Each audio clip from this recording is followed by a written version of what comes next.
Ekibiina kya Uganda Boxing Union kyongedde okukakasa ebikondo bya Odeke n'omu Tanzania Shafu bwe bijja okuzannya olunaku lw'enkya ku kizimbe ekinene kya Lugogo.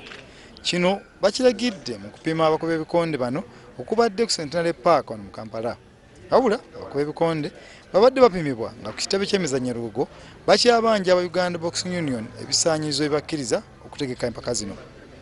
Okusinziira ku ssabwandiisi wa National Council of Sports Jasper Gawesa, ebanjibwa mulimu ebbaluwa ya KCCA, eya poliisi, olukalala lw'abasazi b'ebikonde, ensuwa y'abazannyi n'ebirala. Wabula Emmanuel Mwesigwa, omu ku bategesi b'empaka zino, akakasa nti byonna byakutereezebwa era ebikonde gye birinnye Lugogo.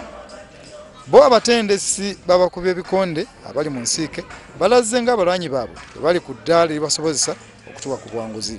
Talina kimusumbuwa, tulinda olunaku lwankya tuwangule fight. Is ready and he knows why he's here. He's here just to win. Teye kamisona y'ebikonde bino Emmanuel Mulundwa okuva Tanzania alabudde abakubi b'ebikonde ku ky'okweyambisa obulungi amateeka agaddukanyizibwako omuzannyo guno. Agambye nti abasazi abawera be bagenda okukakasa omuwanguzi nga buli kikolebwa kirimu okwegendereza. Abakungu okuva mu National Council of Sports basatu saako bataano okuva mu Uganda Professional Boxing Commission balina okubeerawo okukakasa ebikolebwa UBU nga bitukana n'omutindo. James Manja, WSTV, Kampala.